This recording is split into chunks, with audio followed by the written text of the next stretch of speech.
right? How many people are worshiping something else, something of the world, and not God? All whose names have not been written in the Lamb's book of life. They've made their choice already. They can repent, but so far they've made a choice. The Lamb who was slain from the creation of the world. This was God's plan always, so that we could go back and be with Him, just like Eden. So, with our sin bill paid in full, is it all finished? Is it all finished? No.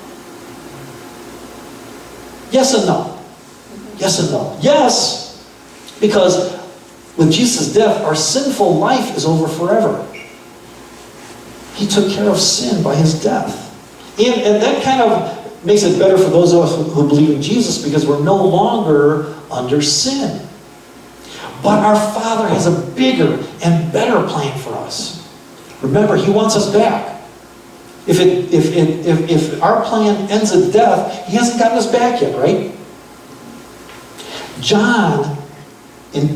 Jesus in chapter 10 of John tells us the thief, Satan, comes only to steal and kill and destroy. I have come that they may have life and have it to the full.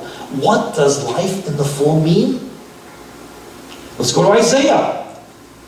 Yet it was the Lord's will to crush him and cause him to suffer. Isaiah's talking about Jesus.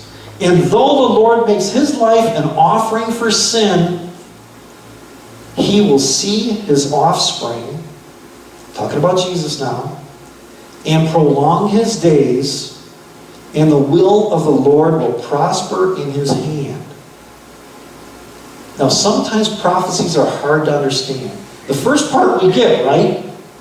The first part, yet it was the Lord's will, it was the Father's will to crush Jesus and cause Jesus to suffer. And though Father makes Jesus' life an offering for sin. We got that, right? That's what happened on Good Friday. But he will see his offspring. Jesus rose from the dead. He saw his disciples and about 500 other people in his 40 days after the resurrection. Nowhere else in the world, when a teacher dies, does his following grow. Aristotle, Plato, they died, their students ran off. Jesus dies, rises from the dead, and his followers grow and grow and grow. Jesus prolongs his days. I already told you, Jesus was around for 40 days after his resurrection. But even better, look what he tells John in Revelation. I am the living one. Jesus lives now. I died, but look, I am alive forever and ever, and I hold the keys to death and the grave. Finally, the will of the Lord will prosper in his hands. Having died, Jesus carries the effect of his divine purpose into the future. Jesus' death and resurrection doesn't mean it just happened in the past. It's happening right now. For everybody who comes to Jesus right now, the will of the Father to get everybody back still happens. There's one last thing to understand. One last thing. That there's only one barrier remaining now between us and Jesus. When he died, that temple curtain was torn from top to bottom to show that it was an act of God. That says God is now open to everybody. We don't need priests. We don't need animal sacrifices. Jesus took care of all of that. The road is wide open except for one last barrier. You and me and everybody out there. We actually have to call upon Jesus and say, Jesus, I can't do this. You need to do this for me. You need to save me. But there's one problem. If we don't tell them, they don't know.